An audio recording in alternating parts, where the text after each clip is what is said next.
ಬಾಬಿ ನಮಸ್ತೆ. ನಮಸ್ತೆ ಗುರುಗಳಿಗೆ. ಕಿಶೋರ್ ಸರ್ ನಮಸ್ತೆ. ಇವತ್ತು ಗುರುಪೂರ್ಣಿಮೆ ಇದೆ. ನಿಮಗೆ ವಂದನೆಗಳನ್ನು ಸಲ್ಲಿಸ್ತೀನಿ. ನಿಮಗೂ ಕೂಡ ಗುರುಪೂರ್ಣಿಮೆಯ ಶುಭಾಶಯಗಳು ಸರ್. ನಿಮಗೂ ಕೂಡ ಗುರುಪೂರ್ಣಿಮೆ. ಗುರು ಬ್ರಹ್ಮ ಗುರು ವಿಷ್ಣು ಗುರುದೇವ ಮಹೇಶ್ವರ ಗುರು ಸಾಕ್ಷಾತ್ ಪರಬ್ರಹ್ಮ ತಸ್ಮೈ ಶ್ರೀ ಗುರುವೇ ನಮಃ. ಹಾಗಾಗಿ ಇವತ್ತು ಗುರುವೇ ಸರ್ವಲೋಕಾನಾಂ ವಿಸರ್ಜೇಮ ಇರೋದ್ರಿಂದ ಇಬ್ರು ಗುರುಗಳನ್ನ ನೆನ್ಸ್ಕೊಂಡು ಕವಯಿತ್ರೆ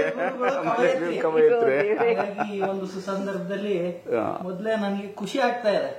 ದಿಗ್ಗಜರ ನಡುವೆ ನಾನು ಸಾರ್ ಇಲ್ಲ, ದಿಗ್ಗಜರು ಅನ್ನೋದಕ್ಕಿಂತ ನಾವೊಂದು ಸ್ನೇಹಿತರಾಗಿ ಒಂದು ಇದು ಮಾಡುವಂಥದ್ದು. ಒಂದು ಏನು ನಾನು ನೋಡಿದೆ ಅಂದ್ರೆ ಬಾಬಿ, ಗುರು ಪೂರ್ಣಿಮೆ ದಿವಸ ಒಂದು ಆರ್ಟಿಕಲ್ ಓದ್ತಾ ಇದ್ದೆ ನಾನು. ಗುರು ಅಂತ ಅಂದ್ರೆ ನಿಜವಾಗ್ಲೂ ಮಾರ್ಗದರ್ಶನ ಮಾಡುವಂಥವ್ರು ಅನ್ನುವಂಥದ್ದು ಬರುತ್ತೆ. ನಾನು ಗುರು ಅಂತ ಹೇಳಿದ್ರೆ ಬೆಳಕನ್ನ ಚೆಲ್ಲುವಂತಹದ್ದು. ಗುರು ಅಂದ್ರೆ ಬೆಂಕಿ ಅಷ್ಟೇ ಪರಿಶುದ್ಧವಾಗಿರುವಂತವ್ರು ಅಂತ ಈ ತರ ಎಲ್ಲ ವ್ಯಾಖ್ಯಾನಗಳು ಬರುತ್ತೆ. ಆರಂಭದಲ್ಲಿ ನೀವೇ ಹೇಳಿದ್ರಿ ಗುರು ಬ್ರಹ್ಮ ಗುರು ವಿಷ್ಣು ಗುರುದೇವ ಮಹೇಶ್ವರ ಅಂತ.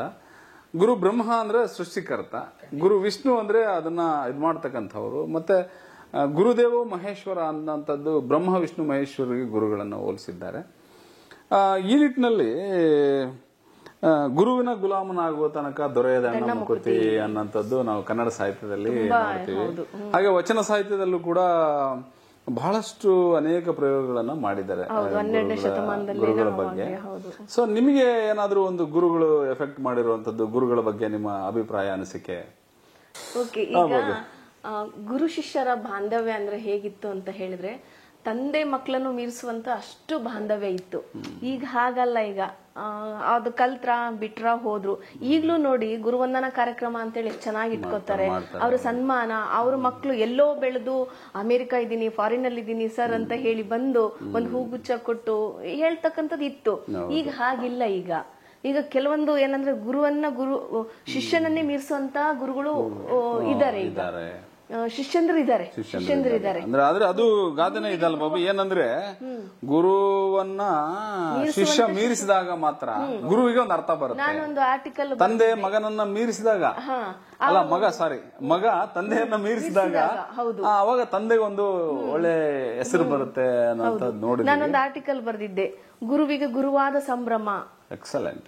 ಗುರುವಿಗೆ ಗುರುವಾದ ಸಂಭ್ರಮ ಅಂದ್ರೆ ಶಿಷ್ಯ ಗುರುವಿಗೆ ಗುರುವಾಗ್ತಾನೆ.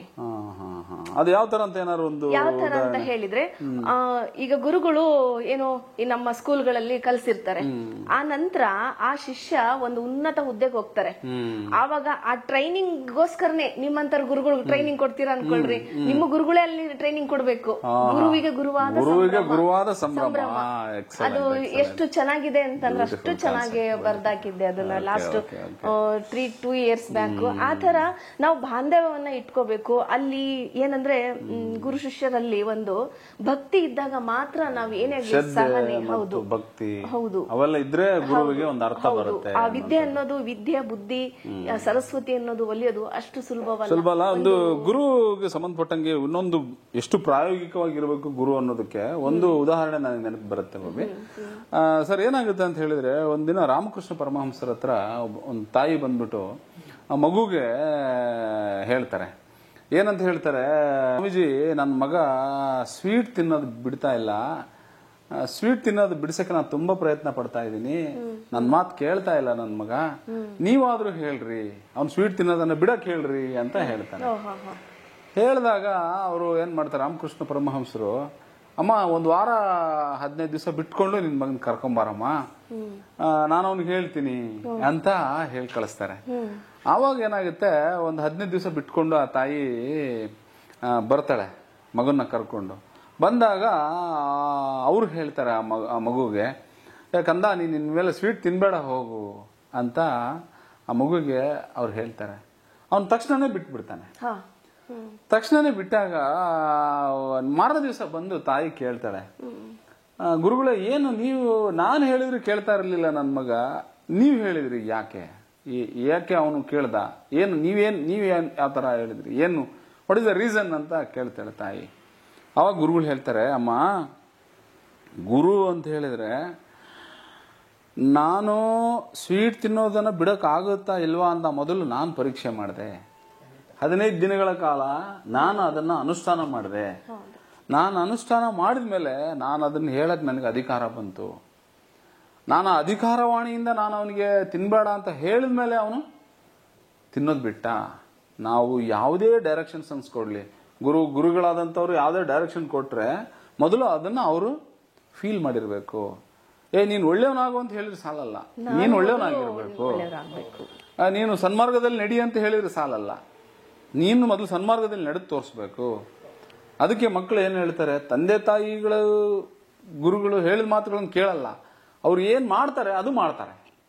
ಸೊ ದ್ಯಾಟ್ ನಾವು ಈ ಗುರುಪೂರ್ಣಿಮೆ ಸಂದರ್ಭದಲ್ಲಿ ಸಾಕಷ್ಟು ಜನ ಗುರುಗಳು ಈ ಕಾರ್ಯಕ್ರಮನ ನೋಡ್ತಿರ್ಬೋದು. ನಾವು ಸುಮ್ಮನೆ ಒಂದು ಚರ್ಚಾ ಕಾರ್ಯಕ್ರಮನ ಹಮ್ಮಿಕೊಂಡಿದ್ವಿ, ನಮ್ಮ ಪ್ರೇಕ್ಷಕರು ನೋಡ್ತಿರ್ಬೋದು. ಸಾಕಷ್ಟು ಸಂದರ್ಭಗಳಲ್ಲಿ ಇದಾಗುತ್ತೆ, ನಾವು ಅದನ್ನ ಫಾಲೋ ಮಾಡಲ್ಲ. ಅವರು ಅದನ್ನ ನಾವು ಹೇಳಿದಾಗ ಅವ್ರು ಅದನ್ನ ಉಡಾಫಿಯಾಗಿ ತಗೊಳ್ತಾರೆ. ನಮ್ಮ ಮಾತು ಯಾಕೆ ಸೀರಿಯಸ್ ಆಗಿ ತಗೊಳ್ಳಲ್ಲ ಅಂದ್ರೆ ಬಿಕಾಸ್ ಆಫ್ ನಾವು ಅದನ್ನ ಅನುಷ್ಠಾನ ಮಾಡಿರಲ್ಲ. ಯಾವುದೇ ಸಿದ್ಧಾಂತಗಳನ್ನ ಮೌಲ್ಯಗಳನ್ನ ನಾವು ಇನ್ನೊಬ್ರಿಗೆ ಹೇಳಬೇಕು ಅಂದಾಗ ನಾವು ಅದನ್ನ ಅನುಷ್ಠಾನ ಮಾಡಿದ್ರೆ ಮಾತ್ರ ನಮಗೆ ಇದು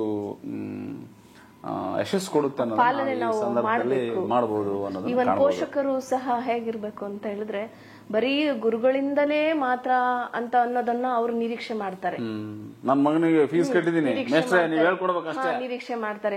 ತಾಯಿಯೇ ಮೊದಲನೇ ಪಾಠಶಾಲೆ ಅಂತಾರೆ. ತಾಯಿ ಕೂಡ ಅಲ್ಲಿ ಬೇಸಿಕಲಿ ಅವರು ಗುರುವಾಗಿರ್ತಾರೆ, ತಂದೆ ತಾಯಿನೇ ಮೊದಲು. ಅಲ್ಲ, ಅದಕ್ಕೆ ಹೇಳಿದಾರಲ್ರಿ, ಮನೆಯೇ ಮೊದಲ ಪಾಠಶಾಲೆ, ಜನನಿ ತಾನೇ ಮೊದಲ ಗುರು ಅಂತ ಹೇಳಿ. ಕೃಷಿ ಇಲಾಖೆ ಅದೇ ಕಾರಣಕ್ಕೆ ಸರ್ ಅವರು ಏನಾಗುತ್ತೆ ಅಂದ್ರೆ ಮೊದಲನೇದಾಗಿ ಮುಂದೆ ಗುರಿ ಹಿಂದೆ ಗುರು ಇದ್ರೆ ಮಾತ್ರ ನಮ್ಮ ಜೀವನದಲ್ಲಿ ಯಶಸ್ಸು ಕಾಣುತ್ತೆ. ಒಂದು ಎಕ್ಸಾಂಪಲ್ ಕೊಡಿ ಸರ್.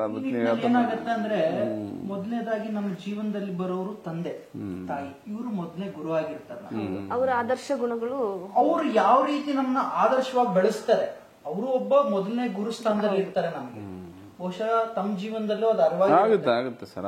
ಈಗ ಒಂದು ಬೀಜ ಮೊಳಕೆ ಆಗಿ ಒಂದು ದೊಡ್ಡ ಹೆಮ್ಮರವಾಗಬೇಕು ಅಂದ್ರೆ ಬೀಜ ಎಷ್ಟು ಗಟ್ಟಿಯಾಗಿದೆ, ಅದು ಕ್ವಾಲಿಟೀಸ್ ನಾವಂತ ಏನ್ ಹೇಳ್ತೀವಿ, ಅದು ಅದ್ರ ಒಳಗಡೆ ಇರ್ಬೇಕು ಅಂದ್ರೆ ಜೀನೋಮ್, ಜೆನೆಟಿಕ್ಸ್, ತಂದೆ ತಾಯಿ ಅದನ್ನ ಅವರು ಕಲ್ಟಿವೇಟ್ ಮಾಡ್ಕೊಂಡಿರ್ಬೇಕು.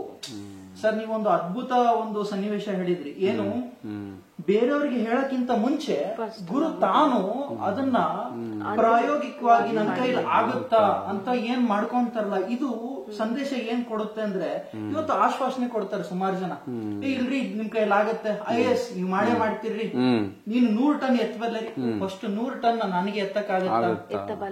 ಒಬ್ಬ ವಿದ್ಯಾರ್ಥಿ ಅಥವಾ ಸಮಾಜದಲ್ಲಿ ಯಾವ ವ್ಯಕ್ತಿಗೆ ನಾವ್ ಹೇಳಕ್ಕಿಂತ ಮುಂಚೆ 100 ಟನ್ ನನಗೆ ಎತ್ತಕ್ಕಾಗತ್ತ, ಸಾಮರ್ಥ್ಯ ನನಗಿದೆಯಾ, ಇದನ್ನ ನಾವು ಅರ್ಥಕೊಂಡಾಗ ಗುರು ತುಂಬಾ ದೊಡ್ಡವನು, ಏಜ್ ಅಲ್ಲಿ ತುಂಬಾ ದೊಡ್ಡವನು ಅಂತ ಅಲ್ಲ, ಒಬ್ಬ ಚಿಕ್ಕ ಬಾಲಕನು ಕೂಡ ಗುರು ಆಗಿರ್ತಾನೆ.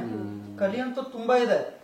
ಸೊ ಇಲ್ಲಿ ಏಜ್ ಫ್ಯಾಕ್ಟರ್ ಬರಲ್ಲ. ಈ ನಿಟ್ಟಿನಲ್ಲಿ ಸರ್, ನೀವು ಶಿಕ್ಷಣ ಒಂದು ಇಲಾಖೆಯಲ್ಲಿ ಇದ್ದೀರಿ, ತಾವು ತುಂಬಾ ಒಂದು ಏನು ವಿದ್ಯಾರ್ಥಿಗಳಿಗೆ ಗೈಡ್ ಮಾಡ್ತಾ ಇದ್ದೀರಿ, ಅದು ತುಂಬಾ ತಮ್ಮ ವಿಡಿಯೋಸ್ ಅಲ್ಲಿ ಕೂಡ ನೋಡಿದೀನಿ. ಸಾಕಷ್ಟು ನನಗೆ ಆದರ್ಶವಾಗಿದೆ ಕೆಲವೊಂದು ವಿಡಿಯೋಸ್. ಮೊನ್ನೆ ಒಂದು ಏನು ಅಮೆರಿಕದ ಅಟ್ಯಾಕ್ ಆಯ್ತು, ಇದ್ರ ಬಗ್ಗೆ ಆಗಿರ್ಬೋದು, ರೈಲ್ವೆ ದುರಂತ ಆಗಿರ್ಬೋದು, ಪೋಷಕರಿಗೆ ಹೇಗೆ ವಿದ್ಯಾರ್ಥಿಗಳು ಇನ್ ಕೇಸ್ ಏನಾದ್ರು ಟ್ರಂಪ್ ಮೇಲೆ ಯಾರೋ ಹುಡುಗ ಗುಂಡಿಟ್ಬಿಟ್ಟಿದ್ದಾನೆ 18 ಆಮೇಲೆ ಇನ್ನೊಂದು ತಮ್ಮ ವಿಡಿಯೋ ನೋಡಿದೆ, ವಿದ್ಯಾರ್ಥಿಗಳು ಕಮ್ಮಿ ಅಂಕ ತಗೊಂಡಾಗಿ ಕೂಡ ಪೋಷಕರು ಹೇಗೆ ಅವ್ರನ್ನ ಎನ್ಕರೇಜ್ ಮಾಡಬೇಕು. ಸೊ ಈ ತರದ್ದೆಲ್ಲ ಒಬ್ಬ ಗುರು ಸಮಾಜಕ್ಕೆ ಒಂದು ಒಳ್ಳೆ ಒಂದು ಸಂದೇಶ ಕೊಟ್ಟಾಗ ಮಾತ್ರ ಸಮಾಜ ಒಂದು ಒಳ್ಳೆ ಸ್ಥಾನ ಇದಾಗುತ್ತೆ ಅನ್ನೋದಕ್ಕೆ ಸರ್, ನಿಮಗೆ ನೀವು ಹೇಳೋದಕ್ಕೆ ಪೂರಕವಾಗಿ ಈ ನಮ್ಮ ಪರಂಪರೆಯಲ್ಲಿ ಈ ಶಂಕರಾಚಾರ್ಯರು, ಮಧ್ವಾಚಾರ್ಯರು, ಇವರುಗಳೆಲ್ಲ ಏನು ಒಂದು ಗುರುಸ್ಥಾನದಲ್ಲಿ ನಿಂತು ಪ್ರಯೋಗಗಳನ್ನು ಮಾಡಿದ್ದಾರೆ. ಜ್ಞಾನದ ಹಣತೆಯನ್ನು ಹಚ್ಚಲಿಕ್ಕೆ ಅವರು ಏನೆಲ್ಲ ಪ್ರಯೋಗಗಳನ್ನು ಮಾಡಿದ್ದಾರೆ, ಈ ದಾಸ ಶ್ರೇಷ್ಠರುಗಳೆಲ್ಲ ಏನೆಲ್ಲ ಪ್ರಯೋಗಗಳನ್ನು ಮಾಡಿದ್ದಾರೆ ಅಂತ ನಾವು ನೋಡಿದಾಗ ಅದು ಬಹಳ ದೊಡ್ಡ ಮಟ್ಟಕ್ಕೆ ಅವರು ಒಂದು ಮಾತುಗಳನ್ನು, ಒಂದಿಷ್ಟು ವಿಷಯಗಳನ್ನು ಹೇಳ್ತಾರೆ ಸರ್.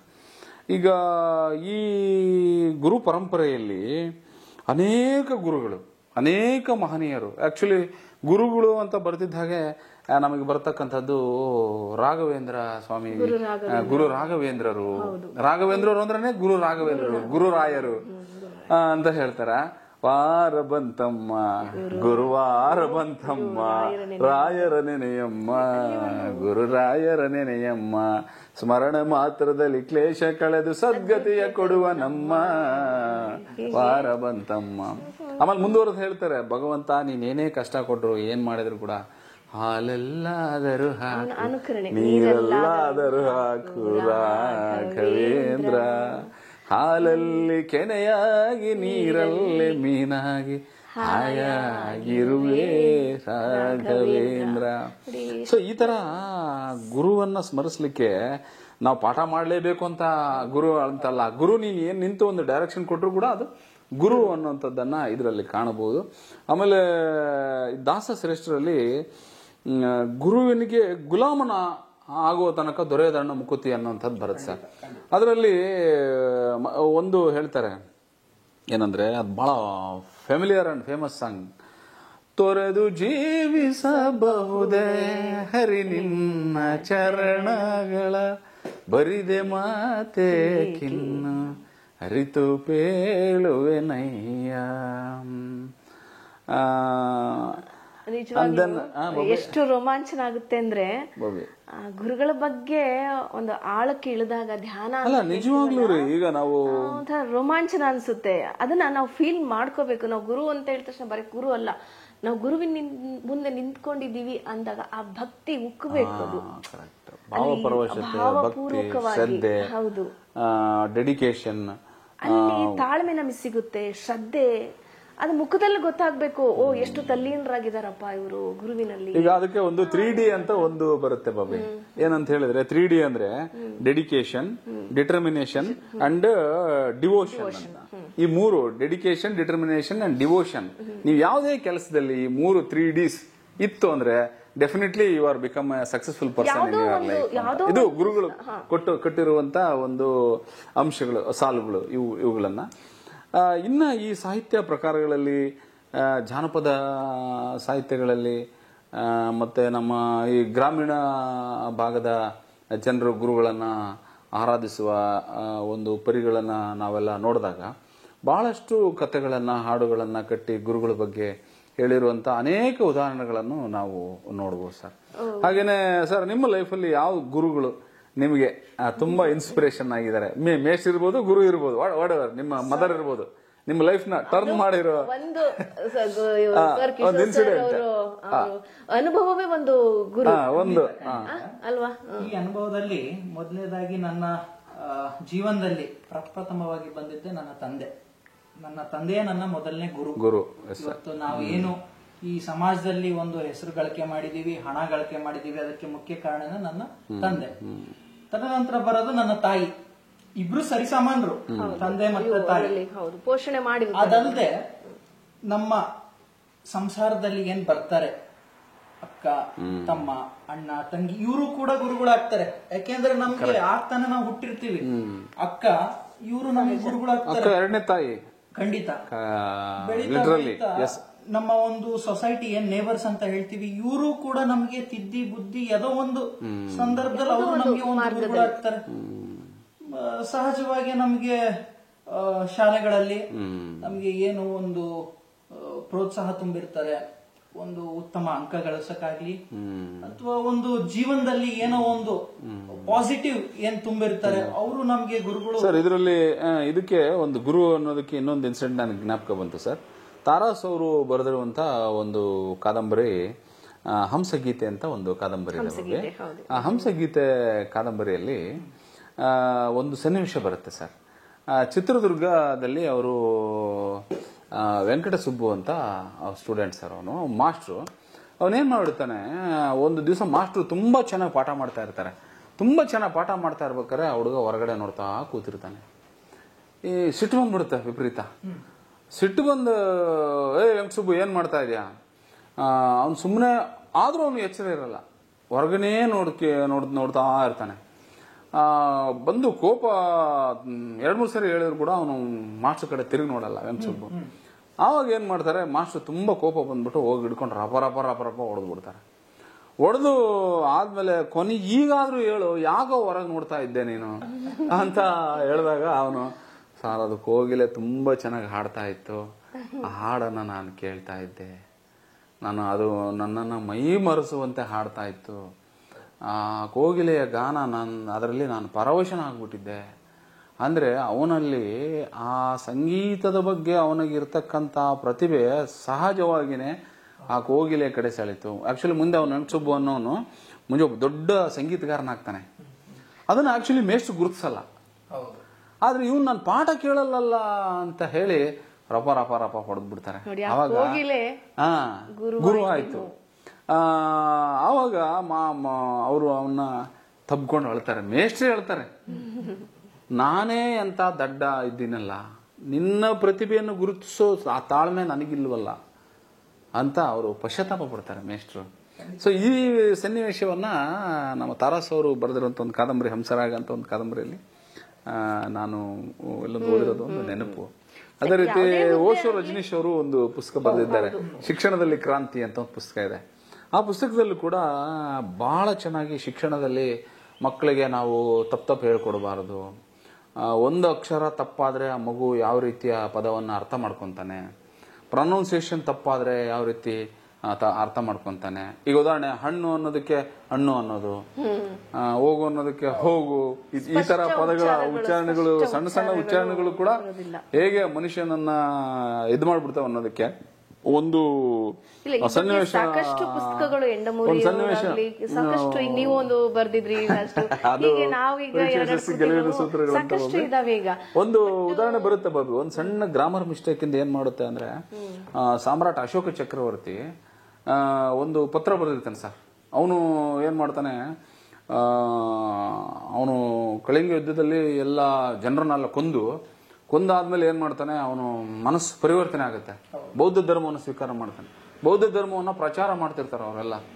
ಬೌದ್ಧ ಧರ್ಮವನ್ನ ಪ್ರಚಾರ ಮಾಡಕ್ಕೆ ತನ್ನ ಮಕ್ಕಳನ್ನು ಕೂಡ ಕಳಿಸ್ಕೊಡ್ತಾನೆ. ಈ ಕಡೆ ದಕ್ಷಿಣ ಭಾರತದ ಕಡೆ ಕಳಿಸ್ತಾನೆ. ಕಳಿಸಿದಾಗ ಏನಾಗುತ್ತೆ, ಅವನೊಂದು ಸಂದೇಶ ಕಳಿಸಿರ್ತಾನೆ. ಆ ಸಂದೇಶದಲ್ಲಿ ಒಂದು ಸಣ್ಣ ಅಕ್ಷರ ವ್ಯತ್ಯಾಸ ಆಗಿರುತ್ತೆ.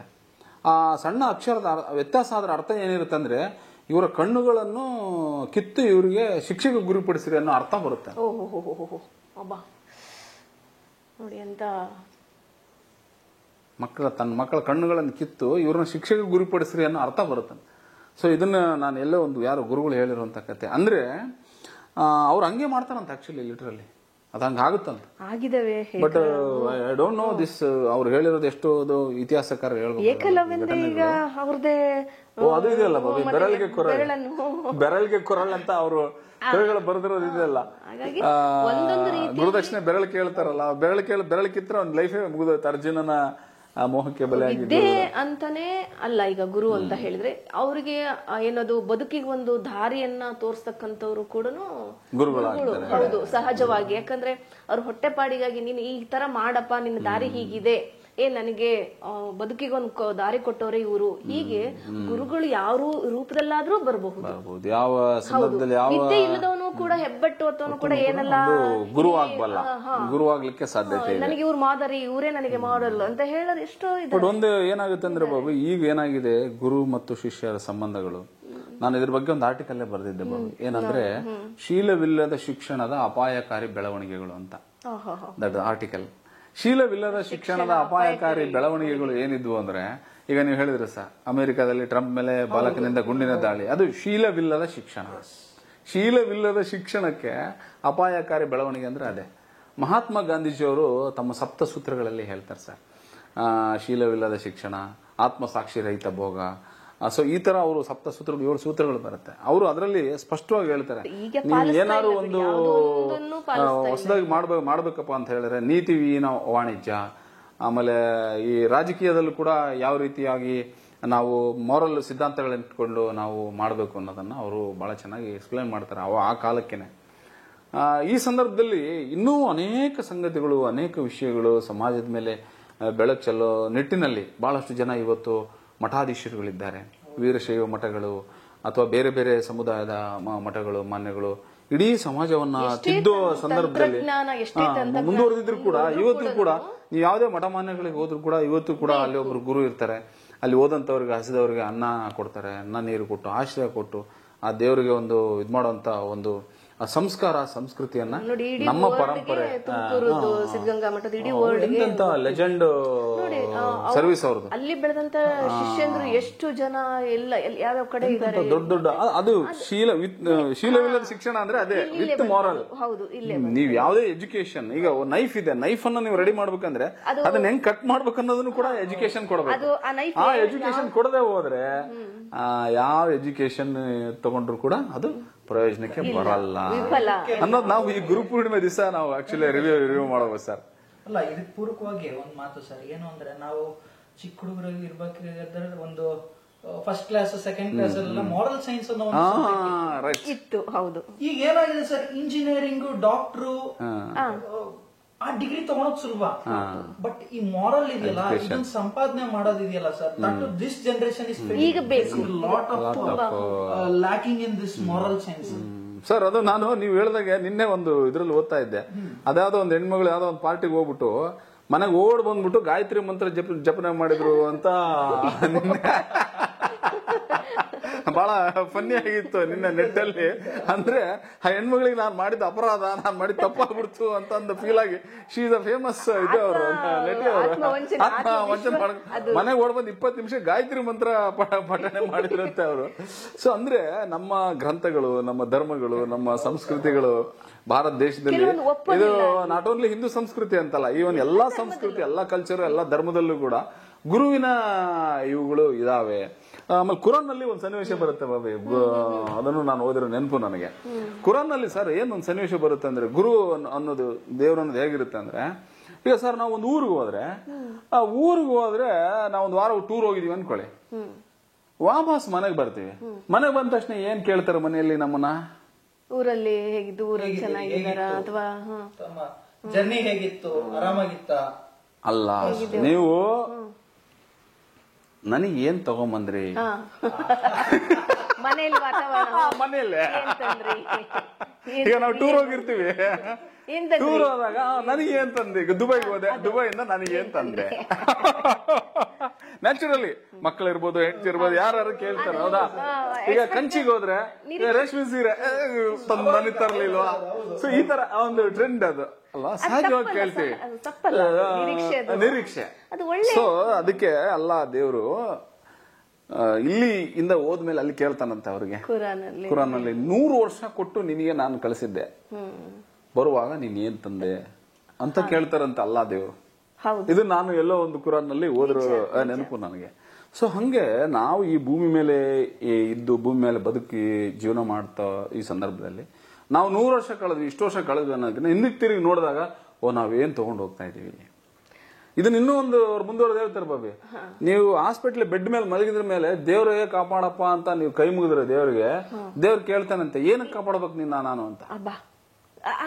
ಅಂದ್ರೆ ನೀನ್ ಏನ್ ಒಳ್ಳೆ ಕೆಲಸ ಮಾಡಿದ್ಯಾ ಹೇಳು, ನನಗೆ ಲಿಸ್ಟ್ ಕೊಡು, ಅದ್ರ ಬೇಸಿಸ್ ಮೇಲೆ ನಿನಗೆ ಕ್ರೆಡಿಟ್ ಡೆಬಿಟ್ ಕೊಡ್ತೀನಿ ಅಂತಾನಂತೆ ಆ ಬೆಡ್ ಮೇಲೆ ಮಲಗಿದಾಗ ಲೈಫ್ಗೆ.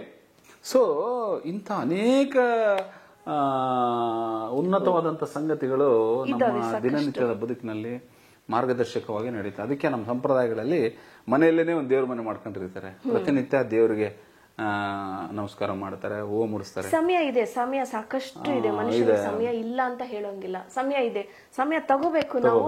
ಆ ಕ್ಷಣನ ನಮ್ಗೆ ಏನ್ ಬೇಕು, ನಮ್ಗೊಂದು ಪ್ರತಿನಿತ್ಯ ಒಂದು 5 ನಿಮಿಷ ಅಷ್ಟೇ, 5 ನಿಮಿಷ ಶ್ರದ್ಧೆಯಿಂದ ಒಂದು ನಾವು ಪಾಲನೆ ಮಾಡಿದ್ರೆ ಸಾಕು, ಪ್ರಾರ್ಥನೆ ಮಾಡಿದ್ರೆ ಸಾಕು, ಭಗವಂತ ನಮ್ಗೆ ಅಲ್ಲೇ ಕಾಣ್ತಾನೆ, ಗುರು ಅಲ್ಲೇ ಕಾಣಿಸ್ತಾನೆ. ಗುರು ಪೂರ್ಣಿಮೆ ದಿವಸ ಈ ಕ್ರಿಶ್ಚಿಯನ್ ಧರ್ಮದಲ್ಲಿ ಒಂದು ಬರುತ್ತೆ ಬಾಬು ಕಿಶೋರ್, ಏನ್ ಬರುತ್ತೆ ಗೊತ್ತಾ, ಅವರು ಎವ್ರಿ ಸಂಡೇ ಮೇಣದ ಬತ್ತಿ ಹಚ್ತಾರಂತೆ.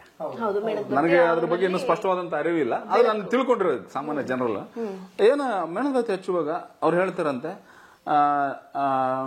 ನಾನೇನಾದ್ರೂ ತಪ್ಪುಗಳನ್ನು ಮಾಡಿದ್ರೆ ನನ್ನನ್ನು ಕ್ಷಮಿಸು ಪರಮಾತ್ಮ, ನನ್ನನ್ನು ಕ್ಷಮಿಸು, ನನ್ನನ್ನು ಮನ್ನಿಸು ಅಂತ ನನ್ನ ದೇವ ನನಗೆ ಕರುಣೆ ತೋರು ಅಂತ ಮೇಣದ ಬತ್ತಿ ಹಚ್ತಾರಂತೆ. ಇದನ್ನ ಸ್ಕೂಲ್ನಲ್ಲಿ ಒಂದು ಹುಡುಗಿ ಒಂದು ಪ್ರಶ್ನೆ ಕೇಳಿತ್ತು, ಏನ ಅಲ್ಲಿ ಮೇಣದ ಬತ್ತಿ ಯಾಕೆ ಹಚ್ತಾರೆ ಅಂತ. ಇಲ್ಲ, ಮೇಣದ ಬತ್ತಿ ಯಾಕೆ ಹಚ್ತಾರೆ ಅಂದ್ರೆ ಏನಾದ್ರು ಮಿಸ್ಟೇಕ್ಸ್ ಮಾಡಿದ್ರೆ ಆ ಮಿಸ್ಟೇಕ್ಸ್ ನನ್ನನ್ನ ಕ್ಷಮಿಸು ಅಂತ ಹಚ್ತಾರೆ ಅಂತ. ಅದಕ್ಕೆ ನಮ್ಮ ಹಿಂದೂ ಸಂಪ್ರದಾಯದಲ್ಲಿ ಮೇಣದ ಬತ್ತಿ ಮಿಸ್ಟೇಕ್ ಆದ್ಮೇಲೆ ಹಚ್ಚುವಂತದ್ದಿದೆ. ನಮ್ಮಲ್ಲಿ ಸ್ಟಾರ್ಟಿಂಗ್ಗೆ ನಮ್ಮಿಂದ ಏನು ತಪ್ಪಾಗಬಾರ್ದು ಅಂತ ದೀಪ ಹಚ್ತೀವಿ ನಮ್ಮ ಹಿಂದೂ ಸಂಪ್ರದಾಯದಲ್ಲಿ. ಸೊ ಪ್ರತಿ ಮನೆಯಲ್ಲಿ ದೀಪ ಹಚ್ಚೋದ್ರ ಬೆಳಗೋದು ಉದ್ದೇಶ ಏನಂದ್ರೆ ಆ ಬೆಳಕು ನಮ್ಮ ಮನಸ್ಸು ಗುರು ಫುಲ್ವಾಗಿರ್ಲಿ, ಎನ್ಲೈಟನ್ಮೆಂಟ್ ಆಗ್ಲಿ, ಎಲ್ಲ ನೆಗೆಟಿವಿಟೀಸ್ ಹೋಗ್ಲಿ ಅನ್ನೋ ಕಾರಣಕ್ಕೆ ದೀಪ ಹಚ್ತೀವಿ. ಪ್ರತಿ ಮನೆಯಲ್ಲೂ ದೀಪ ಹಚ್ತಾರೆ ನಮ್ಮ ದೇಶದಲ್ಲಿ. ನಾವು ನೋಡಿರೋ ಹಾಗೆ ಅದು ಸಂಜೆ ಆದ್ರೆ ಬೆಳಿಗ್ಗೆ ಆದ್ರೆ ಸಂಜೆ it is traditionally. It also guru ಅನ್ನೋದಕ್ಕೆ ಗುರುಗಳೇ ಬಂದು ಬೋಧನೆ ಮಾಡ್ಬೇಕು ಅಂತಿಲ್ಲ. ನೀವೊಂದು ಪ್ರಾಕ್ಟೀಸ್, ಒಂದು ಗುಡ್ ಪ್ರಾಕ್ಟೀಸ್ ಇಟ್ಕೊಂಡ್ರೆ it is also a guru. ನಿಮ್ಮನ್ನ ಕೈ ಹಿಡಿದು ನಡೆಸುವಂತದ್ದು ಗುರು. ಒಂದು ಡೆಡಿಕೇಶನ್ ಅಂತ ಹೇಳ್ತೀವಿ. ಏನೇ ಕೆಲಸ ಮಾಡಿದ್ರು ಅಲ್ಲಿ ಶ್ರದ್ಧೆಯಿಂದ ಮಾಡಿದಾಗ ಅದು ಒಂದು ಧ್ಯಾನ, ಅದು ಒಂದು ಡೆಡಿಕೇಶನ್. ಅಲ್ಲಿ ಪರ್ಫೆಕ್ಟ್ ಆಗಿ ಬರ್ಬೇಕಲ್ಲ, ಒಂದು ಪರಿಪೂರ್ಣವಾಗಿ ಬರ್ಬೇಕಲ್ಲ. ಅದಕ್ಕೆ ಒಂದು ಫೈನಲಿ ಇನ್ನೊಂದು ಏನ್ ಹೇಳ್ತಾರೆ ಸರ್ ಅಂತ ಹೇಳಿದ್ರೆ, ನಿನ್ನ ಆತ್ಮಸಾಕ್ಷಿ ಅಲ್ಟಿಮೇಟ್, ಅದೇ ನಿನಗೆ ಗುರು ಆಗುತ್ತೆ. ಪ್ರತಿ ಸಂದರ್ಭದಲ್ಲೂ ನಿನಗೆ ಗುರು ಆಗುತ್ತೆ. ಗೌತಮ ಬುದ್ಧ ಒಂದ್ ಕಡೆ ಒಂದು ಮಾತು ಹೇಳ್ತಾ ಇರ್ಬೋದು. ಗೌತಮ ಬುದ್ಧ ಏನ್ ಹೇಳ್ತಾನಂದ್ರೆ, ಒಂದು ಸಂದೇಶ, ಒಂದು ಸಂದರ್ಭ ಹೆಂಗ್ ಬರುತ್ತೆ ಅಂದ್ರೆ, ಜೀವನದಲ್ಲಿ ಸಾಕಷ್ಟು ನೊಂದಿರ್ತೀರ, ಜೀವನದಲ್ಲಿ ಸಾಕಷ್ಟು ಬೆಂದಿರ್ತೀರ, ಜೀವನ ಏನ್ ಎಲ್ಲಾ ಮುಗೀತು, ಕಣ್ಣೀರು ಕೋಡಿಯಲ್ಲಿ ಹರಿದೋಗ್ಬಿಟ್ಟಿರ್ತೀರ, ನೀವು ಎಲ್ಲ ಮುಗಿದು ಸುಮ್ಮನೆ ಕೂತಿರ್ತೀರ, ಏನ್ ಮಾಡ್ಲಪ್ಪ ಅಂತ. ಅವಾಗ ಒಳಗಿಂದ ಒಂದು ಧ್ವನಿ ಬರುತ್ತೆ, ಏನೂ ಆಗಲ್ಲ, ಸುಮ್ಮನೆ ಇರು, ಎಲ್ಲ ಒಳ್ಳೇದಾಗುತ್ತೆ ಅಂತ. ಏನೂ ಆಗಲ್ಲ, ಒಂದು ಧ್ವನಿ ಬರುತ್ತಂತೆ, ಒಳಗಿನ ಧ್ವನಿ. ಆ ಧ್ವನಿ ಭಗವಂತನ ಧ್ವನಿ ಆಗಿರುತ್ತೆ ಅಂತ ಗೌತಮ ಬುದ್ಧ ಹೇಳ್ತಾರೆ. ಸೊ ನಮ್ಮ ಆತ್ಮಸಾಕ್ಷಿ, ನಮ್ಮ ಆತ್ಮ ಪ್ರಜ್ಞೆ ಮುಂದೆ ಆಲ್ ಈಸ್ ವೆಲ್ ಎಲ್ಲ ಚೆನ್ನಾಗುತ್ತೆ ಅಂತ.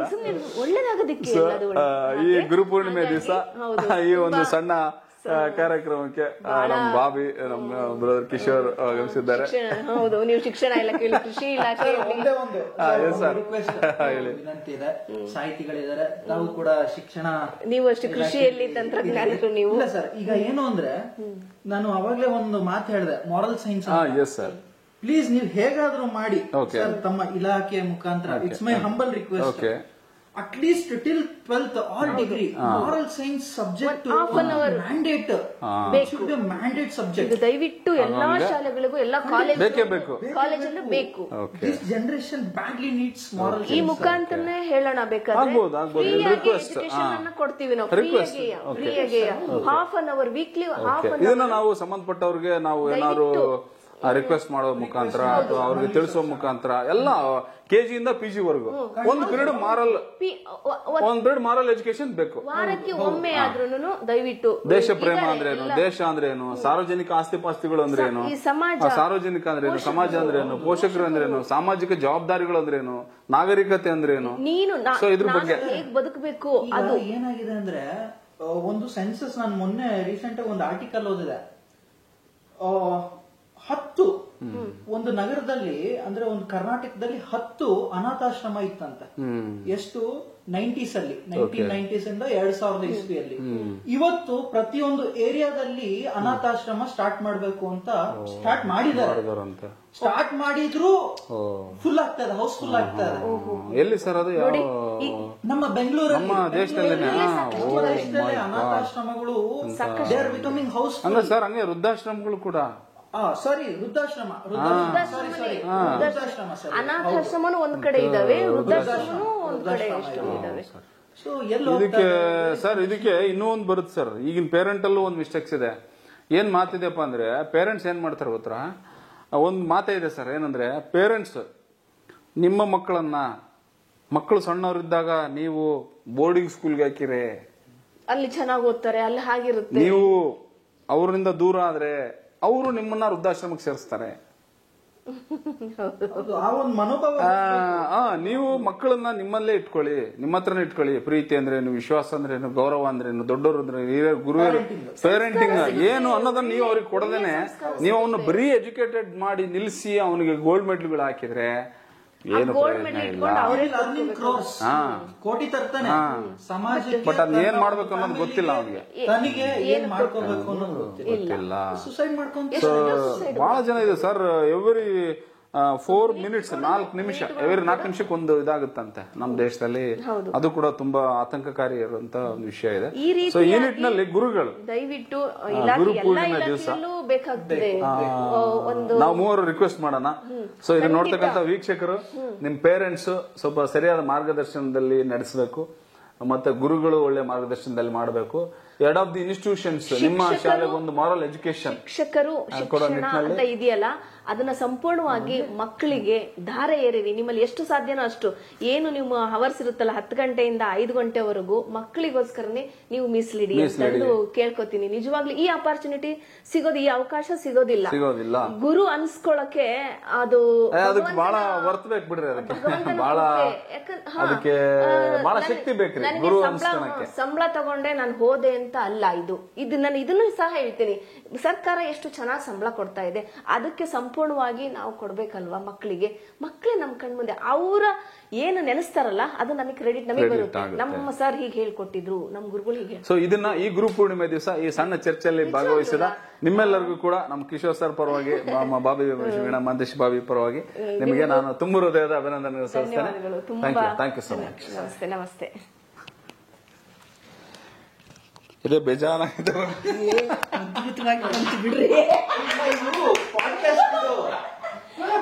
ಈ ತರದ ಪಾಡ್ಕಾಸ್ಟ್ ಸರ್ ನಿಖಿಲ್ ಕಾಮತ್ ಗೊತ್ತು ಅನ್ಸುತ್ತಾ ನಿಮ್ಗೆ? ಸರ್ ನಿಖಿಲ್ ಕಾಮತ್